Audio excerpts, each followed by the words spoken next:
Welcome to the Well With Cannabis podcast, a show dedicated to telling the life-changing stories of those who live well with cannabis, all while teaching you how to do the same. Meet your host, Emily Kyle, a registered dietitian nutritionist turned certified holistic cannabis practitioner. Emily changed her life for the better with the help of the cannabis plant, and now she is committed to helping others do the same. Tune in each week to hear heartwarming stories and gain the knowledge you need to feel connected, inspired, and supported on your own cannabis journey. Whether you're a new cannabis consumer or a lifetime lover, you'll benefit from these uplifting tales of real-life journeys that will show you how you too can live your best life well with cannabis. Before we jump into today's episode, I wanted to share a note on potentially sensitive content. The episodes on the Well With Cannabis podcast are created for adult audiences only. We will at times cover sensitive topics including, but not limited to, suicide, abuse, mental illness, sex, drugs, alcohol, psychedelics, and the obvious use of plant medicine. Explicit language may be used occasionally. Please refrain from watching or listening to the show if you're likely to be offended or adversely impacted by any of these topics. The information on this show is for informational and educational purposes only. It does not constitute medical advice. If any of the content on this podcast has brought up anything for you, please reach out or speak to a professional or someone you trust. Hello and welcome, and thank you so much for joining me on the Well With Cannabis podcast. So Lew, I have here, you have been using cannabis for over 50 years. Can you tell us a little bit about your journey? I was first introduced to cannabis, really it was around when I was 16. Didn't do very much cannabis use the first year or so. I joined the Army when I was 17. Thank you for your service. Thank you. I'd say maybe about a year and a half into my military service, I started participating in cannabis use more as a social, doing with other veterans, partying, drinking and smoking. During those years, it was okay, drinking and smoking. But I soon learned that drinking really wasn't my cup of tea. It's very easy to consume a lot of alcohol in a short period of time, which I did. And it seemed like I always ended up getting sick. Then that continued. I did my 3 years in the military from 74 to 77. I got out in 77. I was stationed down in a military base in Georgia. Met a young lady down there and started a relationship with her. Then got out of the military and decided to come back to New York. New York was my home. Corresponded with her back and forth and ended up, I got out of the military in February. And then in December, I decided that I wanted to go back to Georgia and hook up with her and continue our relationship, which I did. And in doing that, we ended up having 2 sons. Oh. Unfortunately, that didn't work out. Some situations occurred that ended up separating us. And she told me to take my 2 sons and go back to New York. They were a year and a half and 3, which I did. Got on a Greyhound bus and came back to New York with my 2 sons. And being a single father with 2 sons and having worked many years and being a breadwinner, I knew I had to continue that to support my 2 sons and myself. And that's when I realized that the party years, that the drinking just wasn't a thing to continue. So I ended up just continuing my cannabis use, which back in those days, well, whether you're aware or not, the schools were teaching the kids the DARE program, you smell this, come to school and report it, yada, yada, yada. Luckily, that never happened to me. Oh, good. But at the end of my workday, I definitely would go home, go in my bedroom, consume cannabis, and that helped me be more mellow as far as being about it. It was definitely not easy to raise my 2 sons and continue working. So did that for many years. Eventually did meet a couple of women that helped me, got into a relationship and helped me raise my sons. Now they're both grown out on their own. To this day, I still continue to participate in cannabis use. Well, thank you so much for sharing. It sounds like you've had a long relationship with cannabis, and it sounds like it has really served you well. And I think it's really interesting when you talk about cannabis as a social enhancer over alcohol, because I feel like as a culture, we are so brainwashed to believe that alcohol is fine and safe. When it really is the opposite, especially if you have a hard time controlling yourself around it.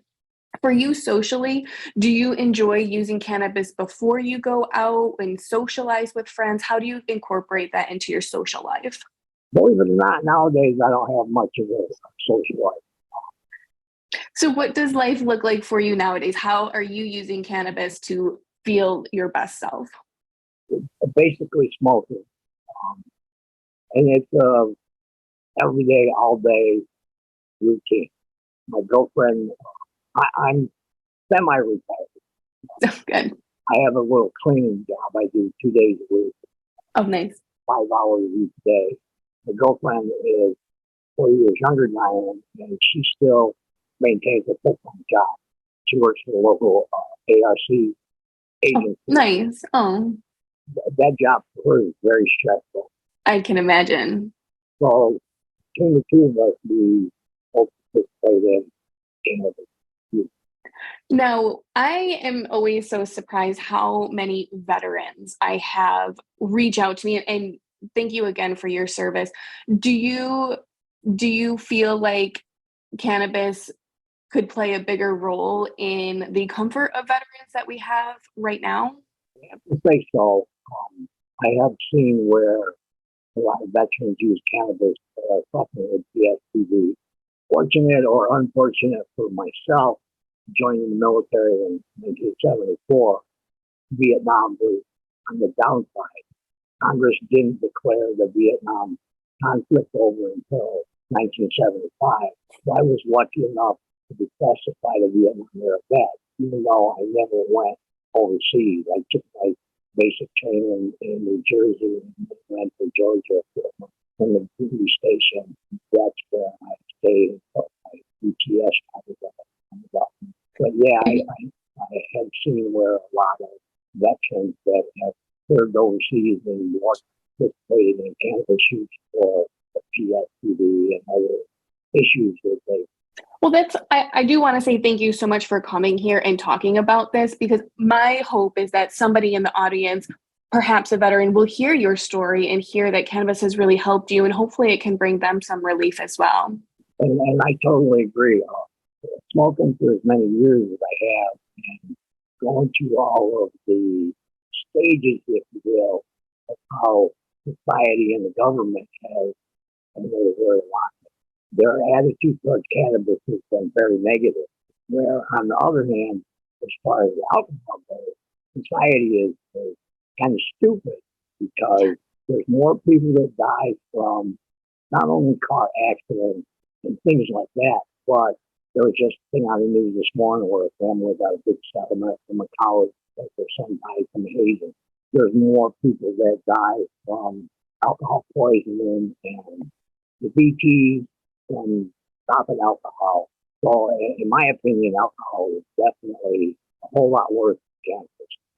I agree. And I think that's, just a really good message for veterans too. If they're looking for relief, cannabis can provide that relief and provide that relaxation, I guess, if that's what people are turning to alcohol for. But I'm really glad that you said that. I hope it resonates with a lot of other people. I want to be respectful of your time, but before we go, I have 4 questions that I want to ask all of my guests. Are you ready for the first one? Yes. All right, first one. What are you most proud of in your life? That I successfully raised 2 sons that turned out to be good, upstanding citizens. That's amazing. And I think that I'm glad that you shared that you did that as a single father as well, because I feel like hopefully there are a lot of men listening who can resonate with that. And, hats off to you for taking care of those boys and raising successful adults, because that's not always an easy feat, especially to do it on your own. Next question. If you could go back 10, 20, 30 years and give yourself a piece of advice regarding cannabis, what would it be? I guess I just have to be thankful for the exposure of cannabis over alcohol. Awesome. If you didn't have cannabis in your life, what do you think your life would look like without it? That's a very good question. I guess if I had continued on my alcohol abuse, Well, I am so glad that you found cannabis because it sounds like it has made all the difference for you. A very last question before we wrap up today. If you could be remembered for just one thing, what would it be? I would have to say very hard worker. Even though I had two sons that I raised, even though I was a cannabis user for all the years that I've been using. Sometimes I worked two and sometimes three jobs. And I did that probably for 25 or 30 years. That helped me build my Social Security up where I was able to retire at the age of 62. If I hadn't worked all those jobs for all those years, I would not be receiving the amount of money that I managed. And even though I was a cannabis smoker, a user, it didn't have any effect on my work attitude or my work ability, whether it was just so that I could afford the cannabis or whatever. Well, I think that is such a great place to leave off, Lew. You have done so many amazing things being a cannabis user, and I hope our listeners take away from this that you can use cannabis and be a hard worker. You can be a veteran, you can be a father, and you can live a happy, productive life being a cannabis user, and you are the embodiment of that. So thank you so much for coming here and sharing your story with us. And again, thank you for your service to our country. I appreciate it. I know our listeners do. And thank you for sharing with us. We really appreciate it. Thank you very much. I do want to say to you, though, that how I became aware of you was I caught the last episode that you did on Good Morning Rochester. Oh my gosh, it feels like a lifetime ago. So we must be really, really close physically then, right? I'm up northeast of Rochester. Oh, okay. So we're not that far at all. Lake Ontario is only 5 miles in Okay. in our backyard. Okay. Well, that's awesome that we are actually so close together. And my gosh, when I think about Good Day Rochester, do you know I did that show every week for almost 6 years? I loved it. And I just happened to catch the last episode, the last day you were on. Oh, I'm glad it somehow brought us together. And I watch Channel 13 and Good Morning America every morning. So me too. Being on air for 6 years, it's kind of funny that I missed you for all those years and just happened to be watching the morning that was your last morning. I'm so I don't know if you believe in fate or bringing us together, but I'm so glad that it did because I think that's awesome. I also do. New York State has relaxed the marijuana laws in New York State. This summer, my girlfriend and I gave a try of growing our own plants. And awesome. How'd it go? Not too bad. Good. We started out with 12 plants and 7 of them made it. Being the first time. That's a lot. Yeah. I wasn't sure what was male and female. So unfortunately, out of the 12 plants that we started, only 7 of them made it to where we could transplant them. We started them in the house. Perfect. In our garden. And then 3 of them turned out to be females and 4 of them were males. And I didn't know what was a male and what was a female until it was too late. And unfortunately, we ended up with seedy bugs. And they didn't grow your plants that I've seen you have grown. Made me you so do jealous. always come in. Thank you. They look so beautiful. Thank you. Well, I mean, we live so close together. If I can do it, you can do it. I literally just put those seeds in the ground and walked away. I didn't touch them, didn't do anything. The only I knew they were feminized seeds when I put them in the ground. And then I guess our secret sauce is that we use turkey manure for the soil. And that's it. That's what makes those beautiful plants. So if I can do it, you can do it. What fertilizer did you use? Turkey manure. We raise turkeys for meat, and so my husband just composts it all and then puts it out in the garden. That's interesting to know. I mean, I've heard of a lot of local farmers using any kind of manure: turkey, chicken, goat, alpaca, something about the nutrients in it. It just provides a lot of what the cannabis plant needs, I guess. Right. I have used cow manure. Yeah, perfect. No, I'm sorry, not cow manure, horse manure. Cow manure is, I don't know if it's too, I don't remember if it's too alkali. Horse manure is what we use in the garden. I didn't get any in this past year. Maybe you should get some this year then.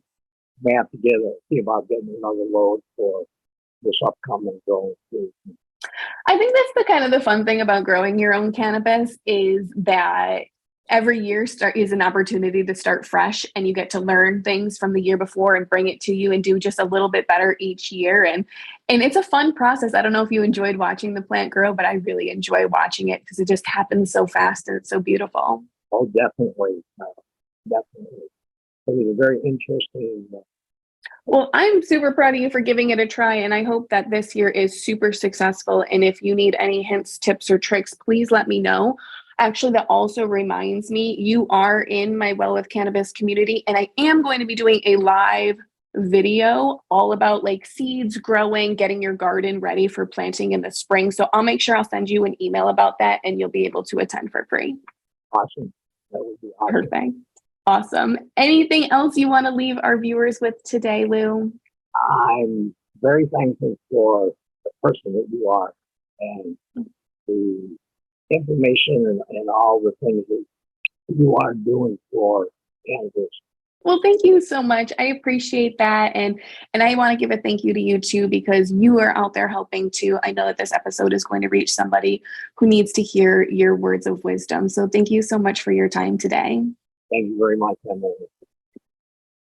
Congratulations. You've finished another episode of the Well With Cannabis podcast and are one step closer to discovering how you too can live well with cannabis. Thank you for listening in today. We hope this episode has been a helpful and informative one. Please visit EmilyKyleNutrition.com for more information on today's show notes, guest information, recipes, and other resources. If you want more support and encouragement on your cannabis journey, please consider joining the private Well With Cannabis community. In this group, you can connect with like-minded individuals focused on improving their health and wellness through cannabis. Join the group today to continue your journey of wellness together at EmilyKyleNutrition.com.